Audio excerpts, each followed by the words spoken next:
안녕하세요. 마트에서 편집자로 일하는 서성진 편집장으로 일하는 박정현입니다.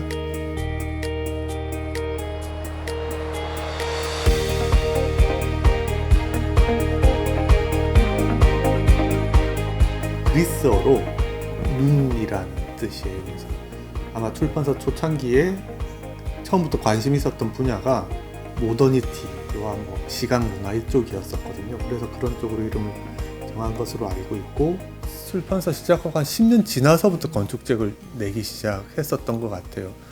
제가 건축 전공자라서 굉장히 부담이 있었던 것 같아요. 조금 시간이 지나면서 이 정도는 해볼 수도 있겠다 싶은 책들을 중심으로 해서 최근에는 조금 활발하게 건축책을 내고 있는 편이죠.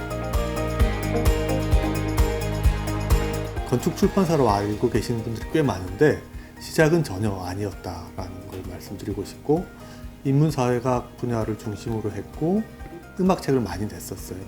저희는 기본적으로 저희가 좀 궁금한 분야 책을 내는 편이에요. 그래서 음악책도 꾸준히 내야겠다 이런 목표라기보다는 우리가 좀 궁금한데 필요한 책이 있으면 좋겠다. 근데 없으니까 우리가 찾아서 보기도 하고 발굴하기도 하는 편이고요.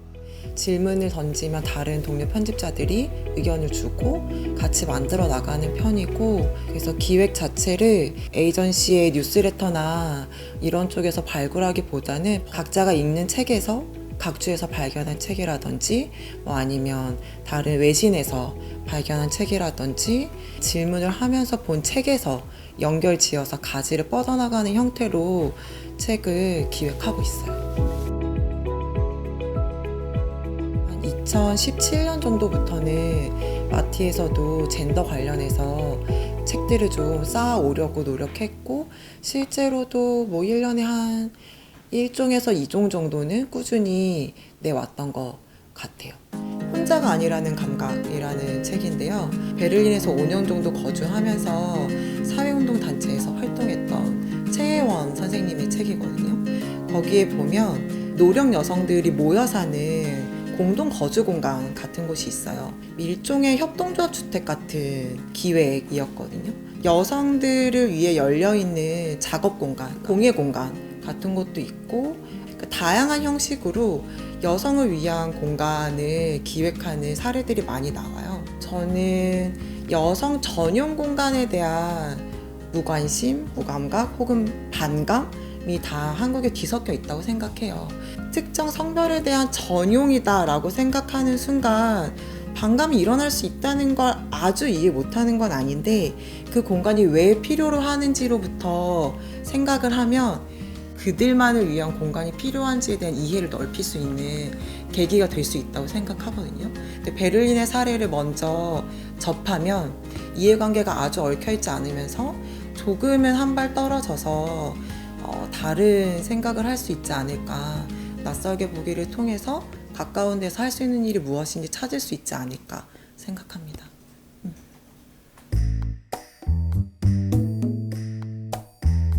누군가 동물권에 관심이 있으면 그 사람이 그 라인을 구축해 나가는 편이에요. 본인이 고양이 2마리를 기르고 있는 편집자가 기획한 책이에요. 길고양이의 생태와 삶에 관심이 많고 해서 그 저자와의 인연을 이미 가지고 있었고, 그래서 글감이 되겠다라는 걸 말했을 때 의미가 있다고 생각했어요.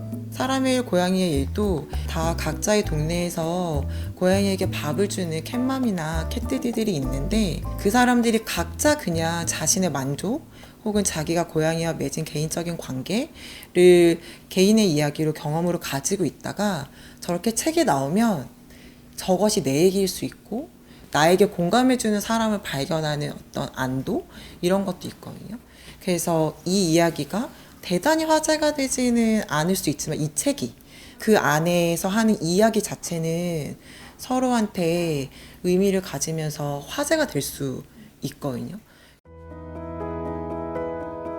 아직 잘 못하고 있는 것 같아요. 해야 되는. 역사는 쓰지 않으면 없는 거니까 축적된, 누적되어 있는 건물이나 서류 더미에 있는 게 아니라 역사가가 쓰는 순간 생기는 게 역사니까 아직 많이 비어 있는 편이죠. 그리고 여전히 그 유명 건축가 중심으로만 이야기가 다루어지는 편이죠. 그리고 그 사람들을 너무나 거장 신화의 미술가나 예술가를 다루는 식으로 쓰여지는 경우가 대부분이어서 그것 말고 공백이 굉장히 많이 있다고 생각합니다. 특히나 중대형 설계사무소에 대해서 거의 관심이 없고 실제로 우리가 생활하는 공간의 90%는 중대형 설계사무소가 다 지은 것인데 그것에 대해서 쓸 수 있는 시선을 아직 확보를 못한 것 같아요.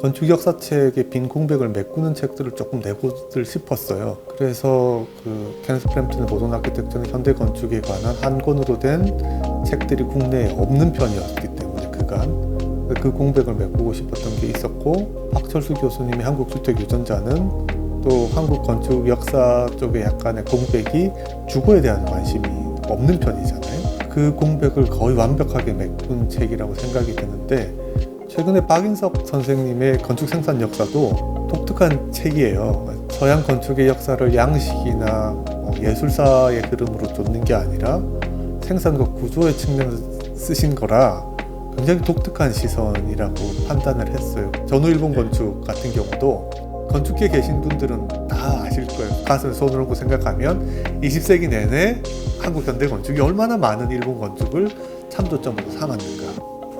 너무나 불보듯 뻔한 일인데 정작 일본 현대 건축에 관한 책은 없었어요. 일본 건축가들이 자신들의 에세이를 쓴 책들은 몇 권 있었으나 일본 현대 건축이 어떤 흐름을 가지고 전개되어 왔는지를 구체적으로 살피는 책은 없었거든요.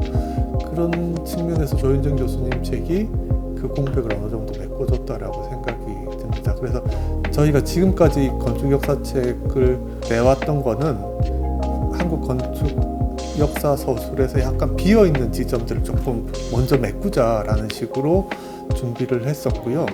북한 건축에 관한 책도 저희가 준비하고 있는 게 하나 있습니다.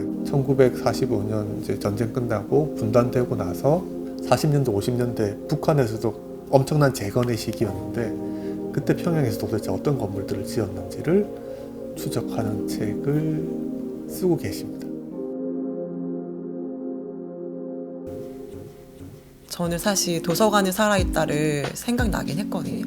도서관 건축가에게라는 꼭지가 있어요. 사서가 이용하는 공간과 이용자가 이용하는 공간이 분리되고 결합되고 서가 사이의 넓이가 어느 정도여야 휠체어가 다닐 수 있고 어린아이가 손을 뻗었을 때 닿을 수 있는 서가의 높이가 어느 정도여야 하는지 그런 게 고려가 되었을 때 가장 좋은 이상적인 도서관을 만들 수 있다. 그런 내용이 나오기도 하고 노숙인이 찾아오는 도서관에는 엘리베이터에 환기시설 굉장히 신경 쓴다든지 아니면 베리어 프리를 위해서 고령자들을 위해서 큰 글씨로 쓴 사인을 단다든지 아주 미세한 부분까지 공간 이야기를 다루고 있거든요. 이런 책을 읽으시면 아마 번뜩번뜩 생각나실 것 같아요. 내가 놓치고 있었던 부분은 뭐지? 이런 게 학교에도 적용되지 않을까? 아니면 요양원에도 적용되지 않을까? 그런 아이디어들이나 상상력을 기를 수 있는 짧고 재미있고 유익한 책이 될 것 같아요. 네. 식민지 건축이라고 한국의 식민지 시절에 지어졌던 건축물 굉장히 많잖아요. 서울시청부터 없어진 조선총독부까지 굉장히 많은데 그 시선을 한국에 국한시킨 게 아니라 만주와 대만까지 확장시켜서 쓴 책이 있어요. 아마 건축과 도시 관심 있으신 분들은 정말 재밌게 읽으실 수 있을 거라고 생각합니다. 사회적으로 의미가 있고 조금 더 사람들이 알만한 가치가 있다라고 생각하면 책이 확실히 매개가 되는 것 같아요.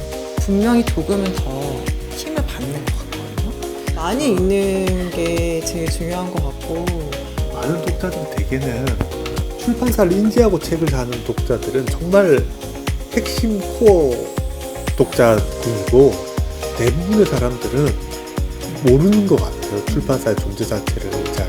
그러니까 아무 책이나 열심히 읽자.